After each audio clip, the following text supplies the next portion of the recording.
Bienvenue dans Sacrée Sexualité, le podcast où on parle de sexualité, mais pas comme à la télé. Je m'appelle Livia Quero, je suis écrivaine, je suis coach en sexualité et je suis aussi très fan de comédie romantique. Et tu vois, dans les comédies romantiques, le sexe c'est toujours automatique, fluide, génial et parfait. Et ça ressemble pas trop à la réalité. On ne nous montre pas tous les moments maladroits, compliqués, qui sont durs à naviguer. Et on ne nous montre pas non plus toute la dimension magique, sacrée de la sexualité qui va bien au-delà de mélanger les corps. Eh bien, tu sais quoi, dans ce podcast, c'est exactement ce qu'on va faire. On va parler des choses qui sont un peu compliquées, un peu difficiles et dont personne ne parle jamais. Et en même temps, on va parler de la dimension spirituelle, énergétique de la sexualité qui en fait un outil qui te permet de te reconnecter à qui tu es et qui impacte tous les aspects de ta vie. Je suis très heureuse de t'accueillir dans ce podcast et je te dis à tout de suite pour l'épisode du jour.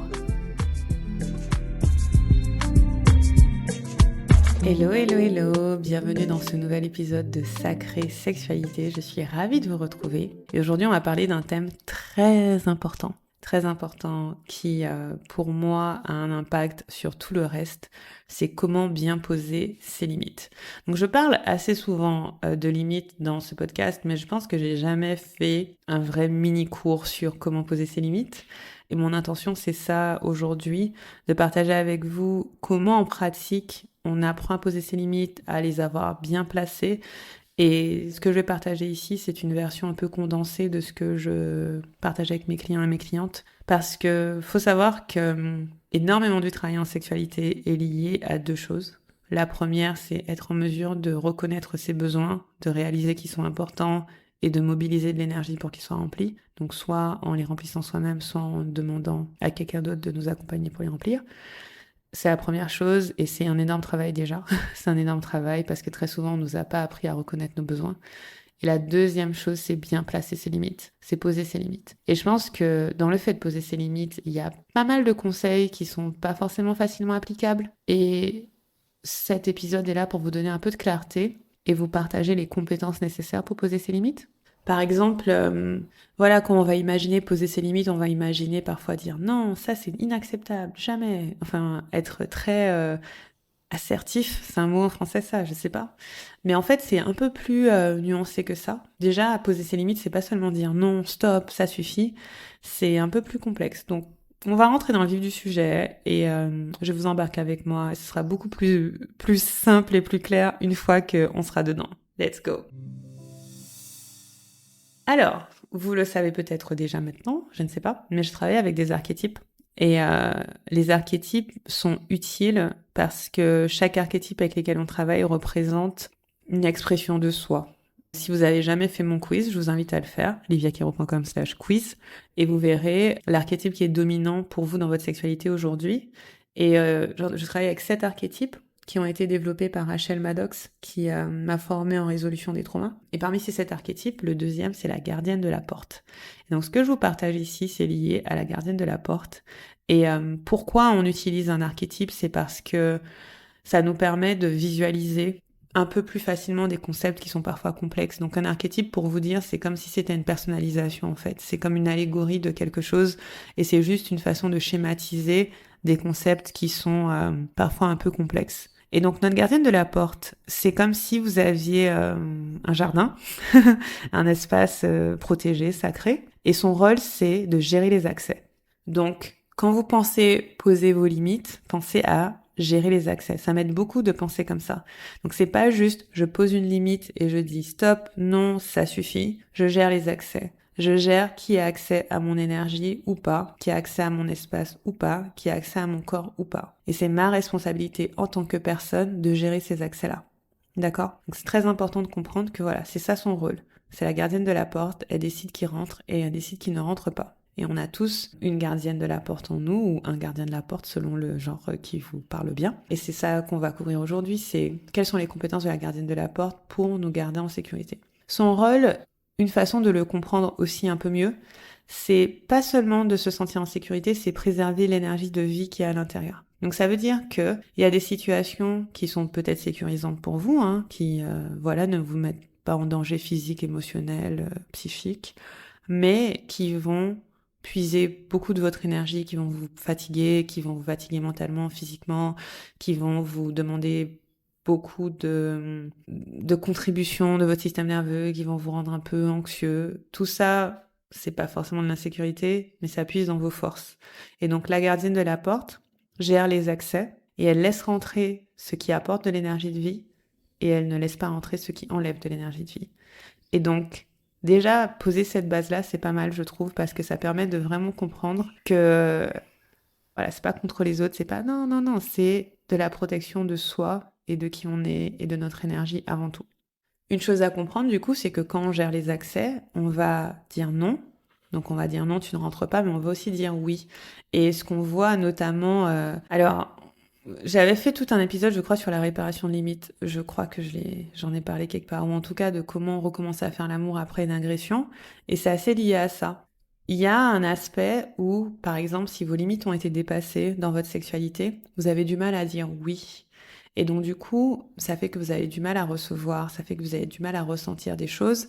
Et c'est ce qu'on appelle des limites hyper rigides. Si vous avez du mal à dire oui ou que vous dites non tout le temps, vos limites sont hyper rigides. Et ça fait quoi? Eh ben, ça ne laisse pas rentrer ce qui fait du bien à l'énergie de vie. Et à l'opposé, parfois, on peut avoir des limites trop lâches. On peut dire oui à tout et dire non à rien.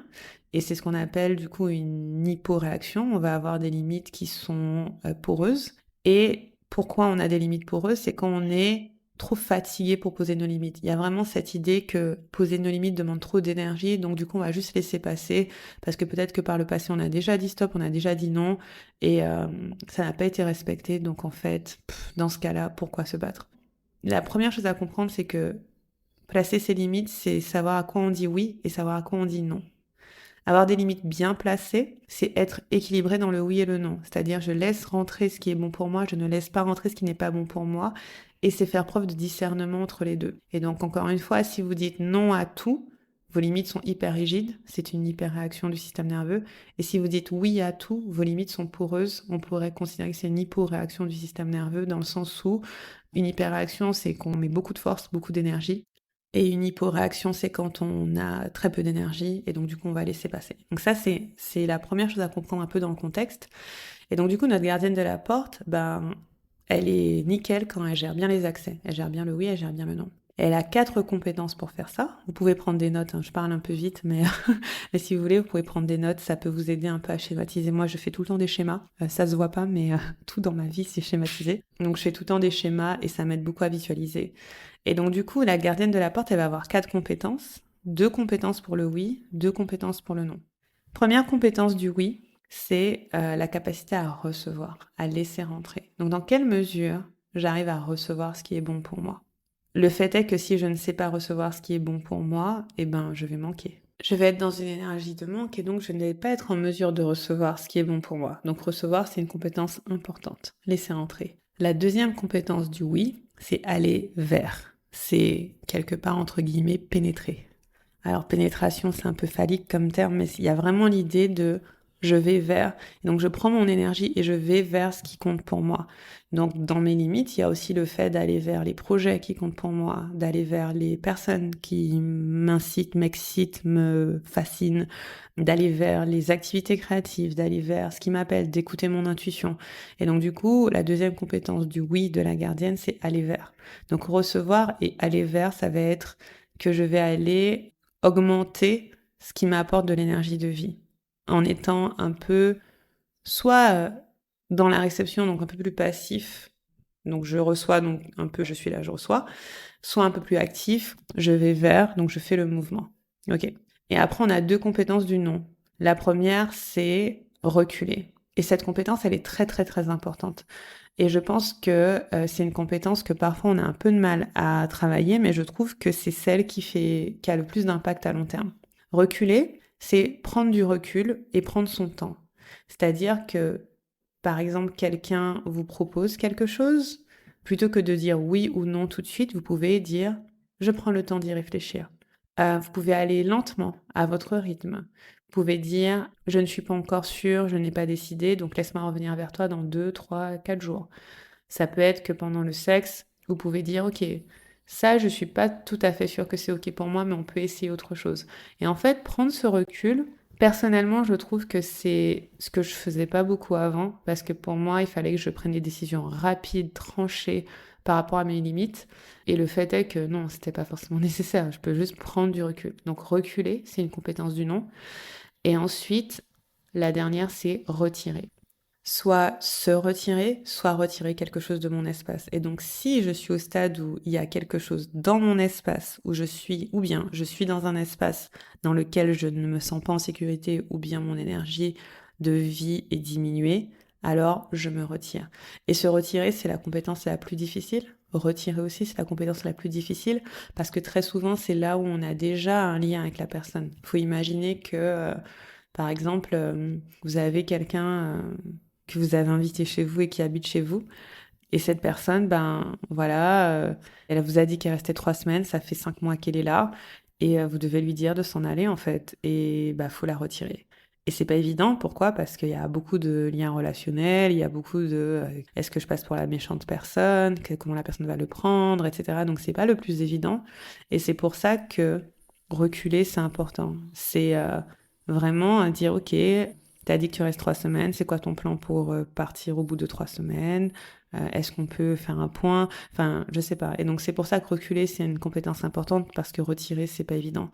Voilà, et je vais faire un autre épisode où je vais en parler, mais c'est comme le fait de négocier constamment, c'est aussi important. Donc toujours vérifier avec la gardienne qu'est-ce qui est oui et qu'est-ce qui est non, plutôt que de laisser des situations juste exister sur la durée. En fait, avoir une gardienne de la porte assez dynamique qui évalue constamment est-ce que c'est un oui, est-ce que c'est un non, et qui ajuste du coup son oui et son non en fonction. Donc c'est du consentement. Quelque part, le consentement, c'est toujours dynamique, c'est jamais figé. Pas parce que je dis oui à quelque chose aujourd'hui que c'est vrai demain. Donc retirer ou se retirer, ça va être ce qu'on va faire pour, quand quelque chose est dans notre espace qui nous fait pas du bien, bon, on va l'enlever. Ou bien si on est dans un espace qui ne nous fait pas du bien, on va s'en aller. Et le truc qu'il faut comprendre avec les limites, c'est que on peut pas demander à quelqu'un de respecter nos limites. Dans le sens où si quelqu'un choisit de pas les respecter, c'est un dépassement de limites. Et il y a des gens qui font ça. Ok. Et c'est pas bien. Mais parfois, ce que j'observe, c'est que des gens posent leurs limites en faisant des demandes. Or, une limite n'est pas une demande. C'est-à-dire que, je vais t'expliquer. Imagine, je suis dans une soirée. Ok. Il y a une personne qui me touche le bras, je ne la connais pas. Je vais lui dire ne me touche pas, s'il te plaît. Donc je lui demande de ne pas me toucher. Mon besoin, c'est de ne pas être touché. Ce n'est pas une limite, c'est une demande. Je demande à ne pas être touchée. La personne, elle dit ok, elle arrête de me toucher, tout va bien. Mais en fait, la personne continue à me pousser, à me toucher. J'ai dit ne me touche pas, elle me touche. Ne me touche pas, elle me touche. C'est pas que la personne ne respecte pas mes limites, c'est que cette personne n'honore pas mon besoin et ma demande. Elle respecte pas mes limites tacites. Mais quelque part, c'est pas quelqu'un qui m'honore. Et donc, du coup, je ne peux pas attendre d'elle qu'elle change son comportement. Sinon, je me mets en danger. Et donc, c'est à moi de changer mon comportement.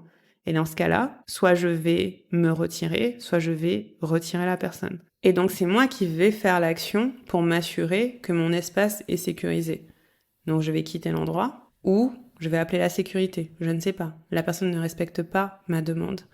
Et en fait, ce que je vois, c'est que parfois, on va dire à quelqu'un arrête de faire ci, ne fais pas ça, stop, ça suffit, je t'ai déjà dit de pas faire ça. Et on répète encore et encore et encore. Mais la personne t'a déjà montré par A plus B plus C qu'elle honore pas ce que tu dis, qu'elle respecte pas ce que tu dis, que ton besoin qu'elle fasse ce que tu dis, ça l'intéresse pas. Dans ce cas-là, c'est pas une demande qu'il faut faire, il faut pas lui demander qu'elle agisse d'une certaine façon, c'est à toi de poser une limite, et la limite, c'est une action que nous faisons nous. Ça, c'est vraiment le truc qu'il faut comprendre. C'est une action que nous faisons nous, donc c'est une conséquence qu'on va placer face à un comportement. Ok? Donc, possible que, voilà, ma limite intérieure, c'est de ne pas être touchée, je le dis à la personne, je le communique à la personne, elle comprend. Très bien. Par contre, si quelqu'un insiste, je ne peux pas continuer à lui demander puisqu'elle ne veut pas respecter. Je vais agir. Et en fait, c'est ça qui est important à comprendre, c'est que bien placer ses limites, c'est apporter des conséquences à certaines actions et c'est à nous activement de le faire. Par exemple, vous êtes dans une relation monogame, votre mec vous trompe, vous lui dites arrête de me tromper. C'est pas une limite, C'est une demande. La limite, c'est tu m'as trompé, voici la conséquence. La conséquence, c'est je me casse parce qu'on n'avait pas ça comme engagement. La conséquence, c'est si tu veux rester en couple avec moi, on va en thérapie de couple parce que moi, la monogamie, c'est ce que je choisis. Si c'est ce que tu veux aussi, on va en thérapie, on va régler ça. La conséquence, c'est je n'ai pas confiance en toi. Je ne peux plus dormir dans le même lit que toi. C'est une conséquence réelle. Donc tu sors de ma chambre. Voilà. C'est ça une limite. Une limite, c'est quelles conséquences je place. Et là, j'ai dit que des limites qui sont liées au non. Mais vous voyez ce que je veux dire? Si quelqu'un ne respecte pas qui vous êtes, vous pouvez pas lui demander de respecter qui vous êtes. Vous devez passer à l'action et appliquer une conséquence à son comportement. Voilà, un mini cours sur les limites, et c'est ça que je veux que vous reteniez.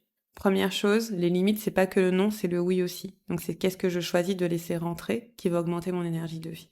Deuxième chose, je peux recevoir, aller vers, et je peux aussi reculer, prendre du recul et retirer. Ok? Et la troisième chose, la plus importante, c'est que placer des limites, c'est affecter des conséquences aux choses. C'est actif, c'est pas passif. Parce que si c'est passif, on remet notre souveraineté dans les mains de quelqu'un d'autre. Or, la gardienne de la porte dont je parlais au début, son essence, c'est la souveraineté. Et l'une des affirmations de la souveraineté que j'aime beaucoup, qui ne vient pas, qui n'a rien à voir, mais que j'ai entendu il y a des années, c'était rien ni personne à l'extérieur de moi n'a de pouvoir sur moi. Rien ni personne à l'extérieur de moi n'a de pouvoir sur moi. Ça veut dire que c'est moi qui décide. C'est moi qui décide. Et en tout moment, je choisis l'expérience de vie que je veux avoir. Je ne laisse pas quelqu'un d'autre décider à ma place de l'expérience de vie que je veux avoir. Et c'est pour ça que placer ses limites, c'est actif. C'est pas passif. On n'attend pas de l'autre qu'il fasse toujours ce qu'on demande. Si on lui demande et qu'il le fait très bien, mais s'il le fait pas, c'est à nous de passer à l'action et d'appliquer des conséquences. Voilà. J'espère que ça vous parle, j'espère que ça vous inspire. Si vous avez des questions, vous pouvez m'écrire sur Instagram Olivia Quero. Et très bientôt, dans quelques jours, je lance une nouvelle offre qui va être super cool et qui est en lien avec le fait d'avoir des standards élevés. Et on va beaucoup parler des limites et de comment bien les placer. Cette offre, c'est une offre différente de mon programme Sacrée Sexualité. Elle est très peu chère. C'est un abonnement mensuel. Et ça va être super cool. Je peux pas dire grand chose pour l'instant parce qu'on est encore en train de préparer. Mais dans 1 ou 2 épisodes, je vous en dirai plus. Gardez juste un œil, soit sur le podcast, soit sur les emails. Voilà, je vous embrasse et je vous dis à très bientôt pour un prochain épisode. Salut!